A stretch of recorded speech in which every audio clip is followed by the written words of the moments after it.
Hi hello నమస్తే. మీరు చాలామంది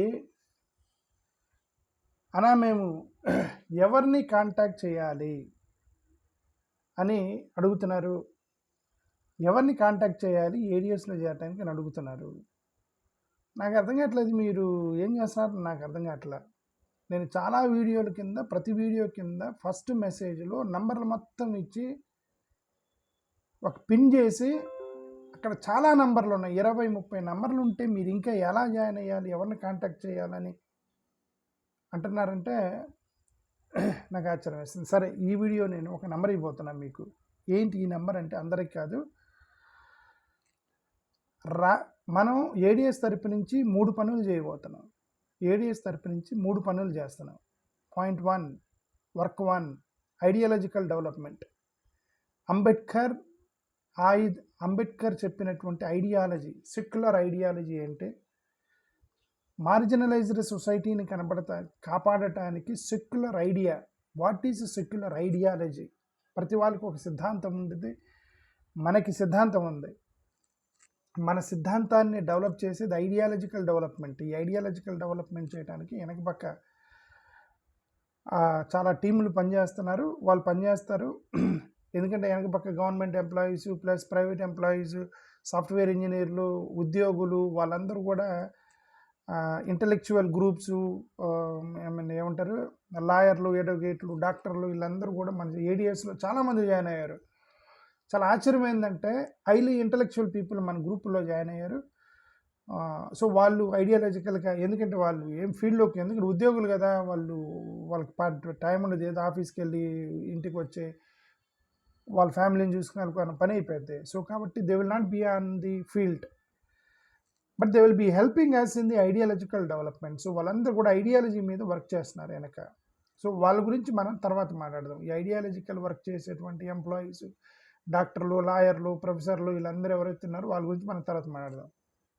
రెండోది సోషల్ సర్వీస్ చేసేవాళ్ళు. ఈ సోషల్ సర్వీస్ చేసేవాళ్ళంటే తుఫాన్ బాధితులను ఆదుకోవడానికి మన ఏడిఎస్ టీం వెళ్ళి అక్కడ తుఫాన్లు వచ్చి అక్కడ ఏమైనా ఇబ్బంది అయితే సేవా కార్యక్రమాలు చేయాలి మన వాళ్ళు. లేదంటే కంటి ఏమంటారు ఫ్రీగా మెడికల్ చెకప్ క్యాంపులు పెట్టడం, మెడికల్ క్యాంపులు పెట్టడం, ఇవన్నీ చేయడానికి ఒక సోషల్ టీంని మనం ఒకటి తయారు చేయాలి. దళిత కాలనీల్లో ఫ్రీ మెడికల్ క్యాంపులు పెట్టడానికి వీళ్ళందరూ చదువుకొని డాక్టర్లు అయ్యారు, చాలామంది చదువుకొని ఇంజనీర్లు అయ్యారు, చాలామంది చదువుకొని టీచర్లు అయ్యారు. మీరు pay back to your society, అంటే మీ కమ్యూనిటీకి ఏదో ఒకటి చేయాలి. Pay back to your society, మీ కమ్యూనిటీకి, దళిత కాలనీలోకి ఏదో ఒకటి చేయాలి. మీరు చేయరు కాబట్టి మీ మాట వింటలే. ఎందుకు రెడ్లు, కమ్మలు, బ్రాహ్మణులు పొలిటికల్ పార్టీలు పెడితే వాళ్ళ మాట వింటున్నారు, మీ మాట ఎందుకు వింటలేదంటే మీరు you're not paying back to your society. నీ దళిత కాలనీలోకి వెళ్ళి ఇదిగోండి నేను చదువుకొని అక్కడ అక్కడికి వెళ్ళాను, ఇదిగో ఇక్కడ డాక్టర్ని అయ్యాను, సో ఒకరోజు మా కాలనీలో నేను ఎక్కడైతే పుట్టాను ఆ కాలనీలో ఫ్రీగా మెడికల్ క్యాంప్ పెడతానని డాక్టర్కి అనిపించింది అనుకోండి, then you're paying back to your society. So ఆ ప్రజలు టచ్లోకి వస్తారు, టచ్లోకి వచ్చి నీ మాట వింటారు, లేకపోతే వాళ్ళు మీ మాట వింటారు, వాళ్ళ మాట వింటారు. సో అందుకని మన సోషల్ సర్వీస్ కూడా చేయాలి ఈ రోజు నుంచి.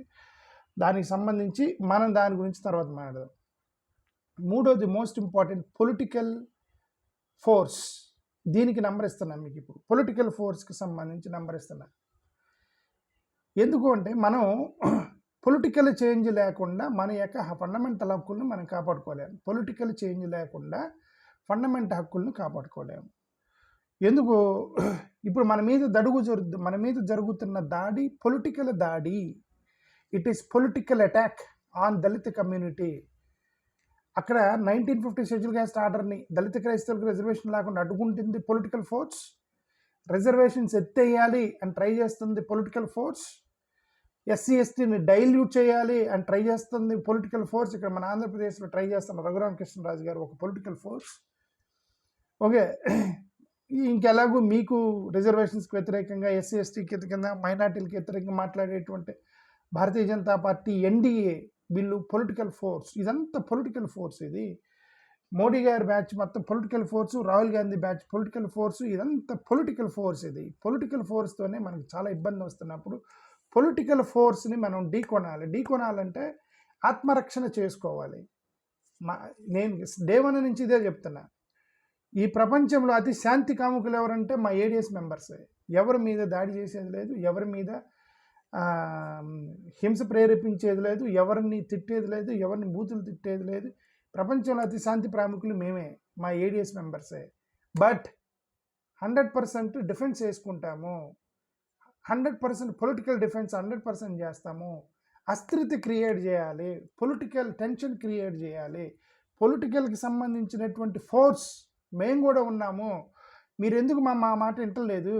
ఇది కూర్చోబెట్టి అంబేద్కర్ వాదం గురించి చెబితే ఎవడు వింటలేదు, అంబేద్కర్ సూపర్ డూపర్ అంటే ఎవడు వింటలేదు. అవునా, అంబేద్కర్ అంటే నీకు అవసరం లేదా? అంబేద్కర్ అంటే మీరు వినరా? అయితే నేను నామినేషన్ వేస్తున్నాను, మా దళితులు మొత్తం కలిసి మాకు ఓటేస్తారు, మీకు ఎవరు ఓటేయము అంటే అప్పుడు వచ్చి ఎవరో అంబేద్కర్ అని అడుగుతారు మిమ్మల్ని. అంబేద్కర్ గురించి వినాలంటే నువ్వు పొలిటికల్ ఫోర్స్ తీసుకురావాలి, లేదంటే మన మాట ఎవడు ఇంట్లో. అందుకని అన్న ఏడిఎస్కి సంబంధించి పొలిటికల్ రెవల్యూషన్ తీసుకొస్తాం ఏడిఎస్ తరపు నుంచి. మేము పంచాయతీ ఎక్కడ ఎన్నికలు జరిగితే అక్కడ మేము ఏడిఎస్ నుంచి నామినేషన్ వేస్తాము. పర్లేదు, ఓడిపోయినా పర్లేదు, నువ్వు ఒక్కడవే నీ ఓటు నువ్వు మర్చిపోయినా పర్లేదు. 0 ఓట్లు అంటే నీ ఓటును వేసుకోవడం మర్చిపోయావు అనుకోండి, 0 ఓట్లు అయినా పర్లేదు, సిగ్గు లేదు. యుద్ధం చేసేవాడికి సిగ్గు ఉండదు. Political force, political tension create చేసినప్పుడు నీ బాధ ఏంద్ర స్వామి అని అడుగుతారు, లేదా మనల్ని ఎవడు పట్టించుకోడు ఇక్కడ. కాబట్టి పొలిటికల్ టెన్షన్ క్రియేట్ చేయాలంటే రాజకీయ నాయకులు మేము రాజకీయంగా పోటీ చేస్తాము అనేవాళ్ళు ఈ నెంబర్కి ఫోన్ చేయండి. మన జాన్ సురేష్ మీ అందరికీ తెలుసు, చాలామందికి తెలుసు, క్రిస్టియన్స్కి తెలిసి ఉండవచ్చు. ఒక మంచి పొలిటికల్ ఫైర్ ఉన్న వ్యక్తి. బహుశా ఇతను మీకు చాలామందికి ఎందుకు తెలుసు అంటే రీసెంట్గా అభినయ్ దర్శన్కి సంబంధించి అభినయ్ దర్శన్ తన సెల్ఫ్ అటాక్ చేసుకున్నప్పుడు అతను డ్రామా ఆడుతున్నాడని ముందు చెప్పింది సురేష్. అతను డ్రామా ఆడుతున్నాడని చెప్పి నేను అతను లైవ్లోకి తీసుకున్నా, సురేష్ అన్నని. ఓకే, లైవ్లో తీసుకున్నా. అతను చాలా చెప్పాడు, సురేష్ అన్న చెప్పాడు లేదన్న అతను డ్రామా ఆడుతున్నాడని. ఆ సురేష్ నెంబర్ ఇస్తున్నా మీకు. మీరు ప్రతి వాళ్ళకి పర్సనల్ లైఫ్ అనేది ఉంటుంది.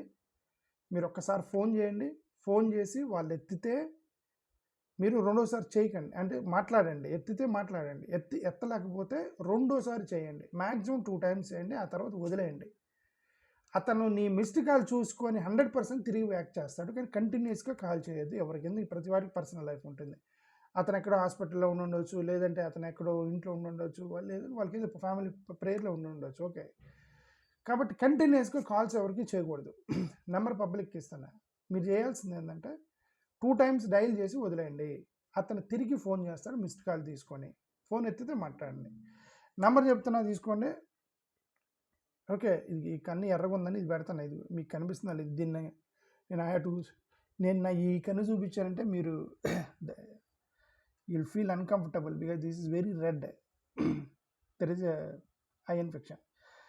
9182919847 9182919847 సురేష్కి ఫోన్ చేయండి. 9182919847 ఈ నెంబర్కి మీరు ఫోన్ చేయండి, సురేష్తో మాట్లాడండి. ఎవరు ఫోన్ చేయాలో కూడా చెప్తాను, అందరూ ఫోన్ చేయొద్దు. పాస్టర్లు ఫోన్ చేయొద్దు, అతనికి ఏమంటారు ఉద్యోగులు ఎవరు ఫోన్ చేయొద్దు, ఐడియాలజికల్గా ఎవరు మీరు ఫోన్ చేయొద్దు. రాజకీయంగా అస్థిరత సృష్టిస్తామనే వాళ్ళు మాత్రమే సురేష్కి ఫోన్ చేయండి. రాజకీయంగా ఢీకుంటాం, మేము పొలిటికల్గా ఢీకుంటాము, అసలు ఎక్కడ పడితే అక్కడ నామినేషన్లు వేస్తాము, ఎక్కడ పడితే అక్కడ ఓట్లు చీల్చేస్తాము, మన బాధ వినాలి రాజకీయ నాయకులు. వినాలంటే మాత్రం పొలిటికల్ అస్థిరత సృష్టించాలి, మేము సృష్టిస్తామని అన్న వాళ్ళు మాత్రమే సురేష్కి ఫోన్ చేయండి. మిగతా వాళ్ళు ఎవరు ఫోన్ చేయకండి అతనికి. Because Suresh he is incharge for political ఫోర్స్కి మాత్రమే ఇన్ఛార్జ్ సురేష్. పొలిటీషియన్స్ మాత్రమే ఫోన్ చేయండి మీ అందరూ. Okay, so please call to Suresh on 9182919847. First కామెంట్గా పెడతాను అతన్ని, మీరు ఆయనకు ఫోన్ చేయండి. ఇంకొకసారి చెప్తున్నాము, we are fully committed to serve Dalit community. ఏ పొలిటికల్ పార్టీలకి మేము వ్యతిరేకం కాదు. మేమేదో పొలిటికల్ పార్టీలని తప్పదు. ఒక్కోసారి ఏంటంటే మన అభిమానం, మనకు కొంత మీద అభిమానం ఉంటుంది, అభిమానం ఉన్నా సరే మాట్లాడాల్సి వస్తుంది. ఎందుకనంటే వాళ్ళ రీజన్స్ వాళ్ళకు ఉంటాయి. ఇప్పుడు ప్రతి పొలిటికల్ పార్టీకి ఒక రీజన్ ఉంటుంది. టీడీపీకి ఒక రీజన్ ఉంటుంది. టీడీపీ వాళ్ళు ఏం చెప్తారంటే మేము ఓన్లీ మేమంతా సెక్యులర్ నాయకులమి, ఏదో ఊరికే అవసరం కోసం మేము వెళ్ళాము, బీజేపీతో పొత్తు పెట్టుకున్నాము, కాబట్టి మేము దుర్మార్గులం కాదు, మేము చాలా సెక్యులర్ నాయకులమి, క్రిస్టియన్స్ని మొత్తం కాపాడుతామని పాస్టర్లకు డబ్బులు కూడా ఇస్తున్నారు. టీడీపీ వాళ్ళు ఇస్తున్నారు కదా. జగన్ ఇచ్చినట్టే చంద్రబాబు నాయుడు కూడా డబ్బులు ఇస్తున్నాడు కదా. మక్కా మసీదుకి వెళ్ళడానికి డబ్బులు ముస్లిమ్స్కి ఇస్తున్నాడు కదా Chandrababu Naidu. So TDP is also serving the minorities. Even though there are alliances with BJP, they are also serving the minorities. ఎందుకు వాళ్ళు ఏమంటారంటే మేము సెక్యులర్ కానీ అవసరాన్ని బట్టి వెళ్ళామని చెప్తారు నాన్ సెక్యులర్ ఎలియన్స్లోకి. మీరు అవసరాన్ని పెట్టి వెళ్ళినా, అవసరం లేదు అవసరం పెట్టి వెళ్ళినా, అవసరం లేకుండా వెళ్ళినా మీరు కేవలం పప్పులు బెల్లాలు పెడుతున్నారు తప్ప సైద్ధాంతికంగా పాలసీ పరంగా మీరు మాకు అన్యాయం చేస్తున్నారు. పాలసీలో తీసుకున్నటువంటి బిల్లుల్ని మీరు ఎంకరేజ్ చేస్తున్నారు. మీరు మాకు అంటే సింపుల్గా పప్పు బెల్లాలు పెట్టి మా యొక్క జీవితాలని నాశనం చేస్తున్నారు. కాబట్టి ఇక మనం వాళ్ళని ప్రశ్నించాలి, మన వైపుకి తెచ్చుకోవాలంటే వేరే మార్గం లేదు. టీడీపీ ఈవెన్ వైసీపీ వాళ్ళు ఉన్నారు. వైసీపీ వాళ్ళు సమ్మన్ బెటర్ 100%. ఎందుకంటే వాళ్ళ సిద్ధాంతంలో పొత్తులోకి వెళ్ళాల.